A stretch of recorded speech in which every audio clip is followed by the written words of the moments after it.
ni Dabawin niyo Rajaman Leo. Atong paminawon niyang pamahiyag sir may hapon. No sa pastorya ni mo aning gipakusgan ng investigasyon sa flood control. Unya nanay mga taong napanganlan o nakasuhan o nadakpan. Si Jinggoy Estrada, sa ko opinion usa na siya sa biktima sa political persecution kanang datig nila siya sa kalaban mo ng anay hatabo siya kada sayon dali ra kay ni gawas sa warrant of arrest, diba? Ganong sa panahon ni Soto lagi nga sila pang majority wa man lagi nung nigawas ang warrant ganong kang Cayetano na at di pabor po si Jinggoy matik pa, mabilis pa sa alas 4 ang warrant of arrest, sir. Sa may kastorya ni mo da, sir. Yes, sir. Di ba ang ginasinggit karon sa liderato ni SP Alan Cayetano nga masugdan na gyud pod ni ang investigasyon sa flood control projects nato and maupod ni ang ginaingon nila karon nga ginapugngan daw sa minority ang investigation sa Blue Ribbon Committee. So mo ni ang ilahang kumbaga istorya karon nga ginapugngan sa minority. Pero nganong katong time pod sir nga nangayo na og pirma ang Blue Ribbon Committee sa ilahang initial o partial committee report sa flood control aron makasibog na sila sa investigation, gamay lang jud pod ang namirma sa maong investigasyon. Nakay ka ito ba na, sir?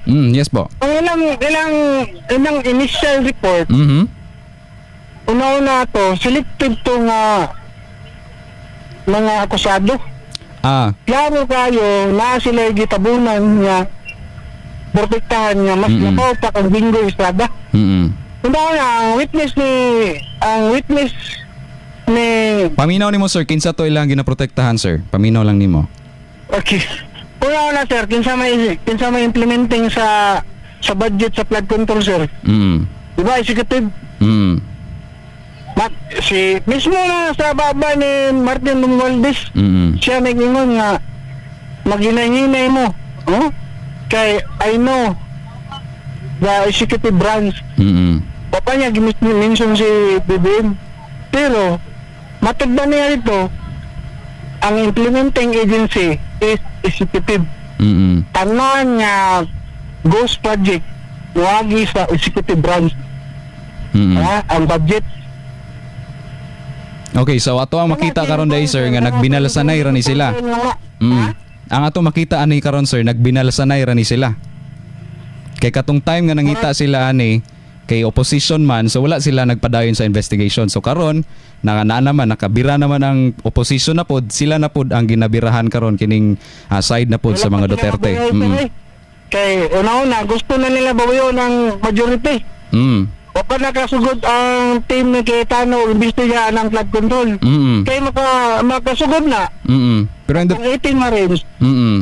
Lupisa. Og testimony ni Vizcaya. O gato pang ubang nga testimonya sa mga kontraktor mga preso na pod. Tanang kang Jinggoy, ang witness lang gud nga agin sa iya kana naman si Bryce. Si Bryce pa isa. Samantalang kang Romualdez, BBM o kang si Saldico nag-witness against kang BBM, kang Romualdez, si Vizcaya, the Marines. Pero ang dakong pangutana lang po dani sir, kabalo man ta nga under oath man ang mga Diskaya ato nga time katong si Senador Rodante Marcoleta pa, pero ang kining 18 Marines si Zaldico bisan kinsa pa nga bulgar diha nag-expose kang BBM, wala man dili man sila under oath. Sir, sir, si Bryce nga under oath mo to pa Yes po. Investigasyon sa Senado, pagabot niya sa pagbali niya sa Congress pagkaugma. Di baliktad man siya. Ang testimony wala appeal na si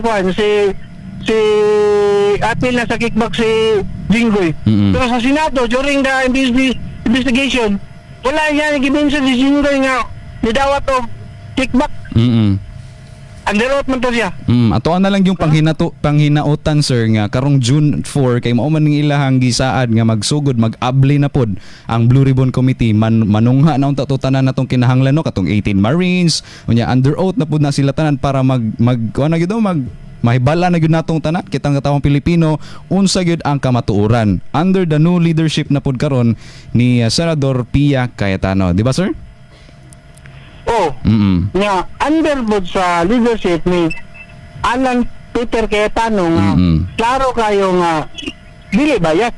Pero okay sir, so kung dili bias sir, pero in the first place nganong gusto man nila pulihan ang leadership ni SP Soto o former SP Soto? So does that mean nga dili bias ang liderato ni Tito Soto?